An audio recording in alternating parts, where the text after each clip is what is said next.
if you like big balloons, MetLife Stadium was the place to be today. 6 brand new giant character balloons for the Macy's Thanksgiving Day Parade took their maiden voyage. There's Minnie Mouse, her first year, Extraordinary Nora, and Elf on the Shelf, Gabby from Gabby's Dollhouse, Goku, Marshall from Paw Patrol, and Spider-Man. How's that line up?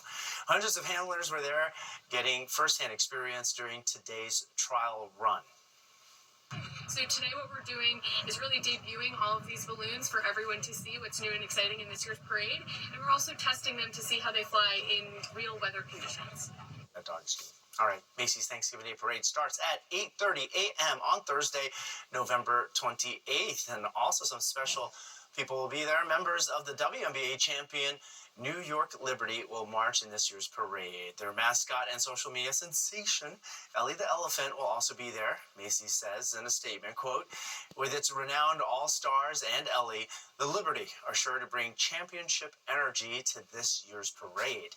Ellie and the Liberty will appear on the Gift of Freedom float, which appropriately features a recreation of the Statue of Liberty's torch-bearing hand." How about that?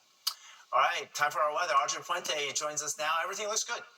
Yeah, pretty quiet. Lots of sunshine today, blue skies, and some cool temperatures. But these are actually normal for this time of year. We've been graced with mild weather, so today felt a little chilly because we've had temperatures that were above average over the last several days. Now let's talk about what we can expect in the month of November now that we're off into a new month here. Typically, we start off the month with near about 60 degrees, which was the case today. By the end of the month, our temperature or high temperature should be at about 49. Here's our low temperature range. At the end of the month, we'll be in the upper 30s, and usually we get an average of about 3.5 inches of rainfall. Snowfall could be at about a half an inch on average that we get for the month, so we'll see how that pans out. Right now, it's pretty cold off to the northern part of the state here. We have temperatures in the 30s in Binghamton, Syracuse, and Buffalo. We have clear skies outside, and that's what's helping the temperatures drop a bit because we don't have any clouds that are insulating any heat that we had during the day. So mostly clear conditions for the entire Northeast this evening. We're going to stay dry too, and it's all courtesy of high pressure, which is going to keep things pretty quiet. Where we can find some activity is down in the tropics. The National Hurricane Center as well has 2 areas of interest here. One is located just north of Puerto Rico and Hispaniola here. This one isn't really going to develop into much, but it is producing rain across those islands. And then down here, there is a cluster of storms that are sort of gaining sort of a level of organization here. And this does have the potential to increase in intensity into a tropical cyclone, thereby a tropical storm.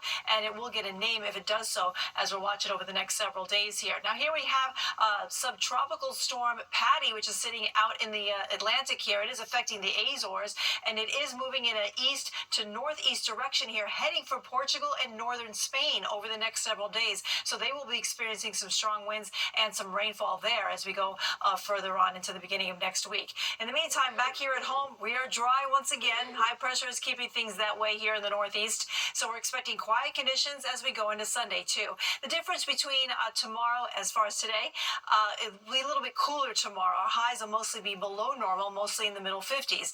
Then as we go into the work week here, we're going to have a mix of sun and clouds as we start off on Monday here. Temperatures will slowly climb up the thermometer too. We have this area of high pressure sitting offshore, and on the back side of it, we're going to have a southwest wind flow, which is going to help bump up our temperatures into the 60s to start out the week, and then eventually we'll be in the 70s as we get into the middle part of the week here. Here on Tuesday, we can see we still have the clouds in place as we start off the day, but then we'll see some sunshine breaking through by the afternoon. So tonight we're going to drop off into the 20s below the freezing mark in areas north and northwest of the city here. We'll be at about 37 in White Plains, 43 with mostly clear skies in Central Park. Tomorrow's highs mostly in the middle 50s. It'll look nice outside your window, but it will be chilly. Expect plenty of sunshine, but temperatures will be a little bit below average for this time of year. And then as we start off next week, a mixed sky for Monday with a high of 60. We're in the 70s on Election Day Tuesday. Wednesday, we'll be back into the warm weather with a high of 77 degrees, and then we'll cool it down by next weekend, which will also bring us our next chance of rain. Arthur? All right, 70s in November. Thanks so much, Audrey. Well, brace yourselves with the holidays fast approaching. We are about to be inundated with holiday music. But this year, could there be some new Christmas songs joining the somewhat predictable holiday playlist?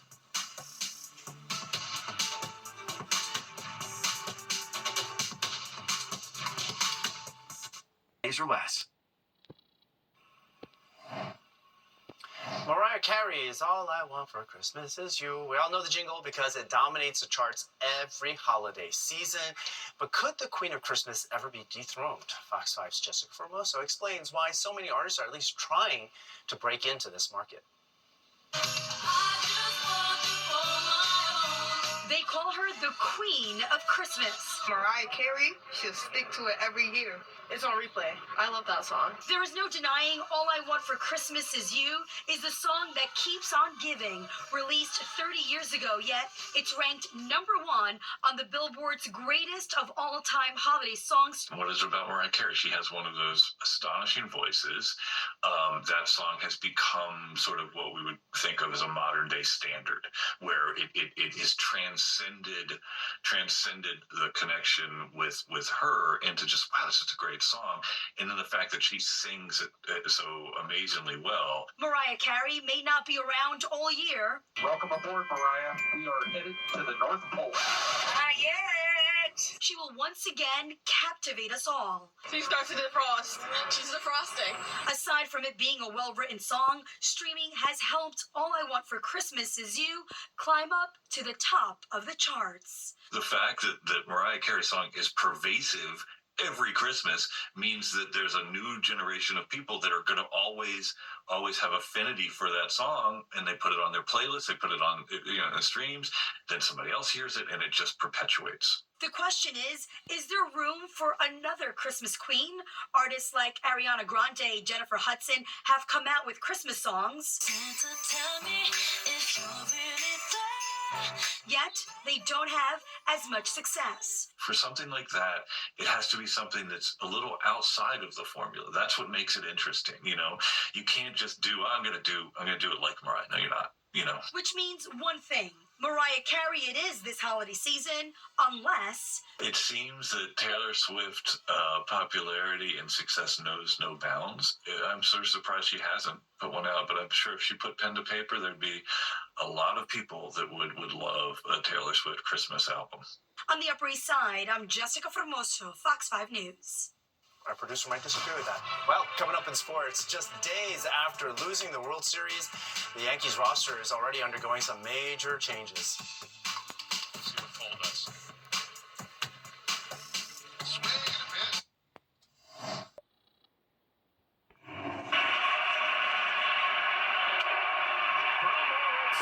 Rizzo. Nobody at first. Incredible. Atrocious defense from the Yankees, leading directly to a Dodger run in the fifth. Yeah, we really don't want to see that, right? But the two Yankees involved in that stomach-turning play in the World Series, Garrett Cole and Anthony Rizzo, look to be off the Yankees roster for next season. As Yankees fans continue to wait and see if Juan Soto will return, the team itself not waiting to make changes as well. Garrett Cole opted out of his contract this afternoon. The Yankees ace did so with 4 years and $144 million left on his deal. The Yanks can automatically bring him back by adding an extra year at $36 million to the current contract. That would keep him in the Bronx through the 2029 season.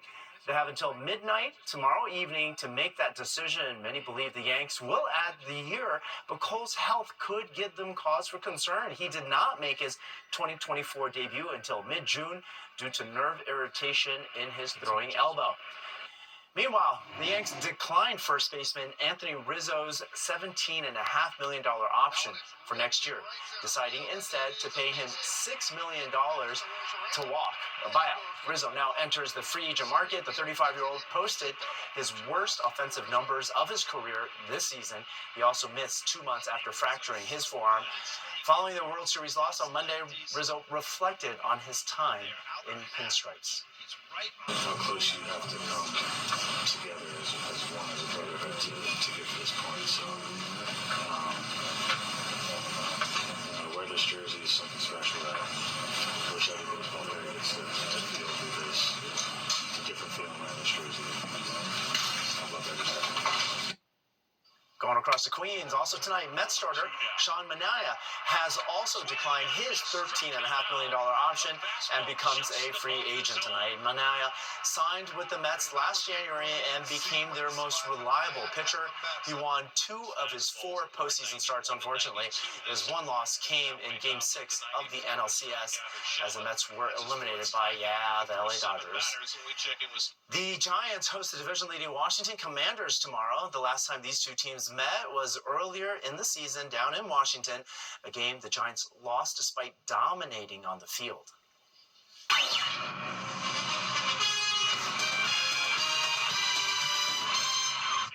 Now, in that game, the Giants became the first team in NFL history to score 3 touchdowns, not give up a touchdown, yet still somehow lose. Giants quarterback Daniel Jones played maybe his best game of the season then, but he has struggled the last few weeks as the G-men have lost 3 straight and are now just 2-5 on the season.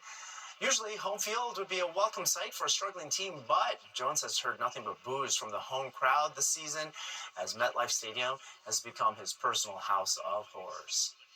I mean, no one's happy with where we are. I think there's everyone understands that we're leaving a lot out there. We need to play better. We need to execute and win. So no one's happy with that. I think we're all motivated and driven to fix it and to play well.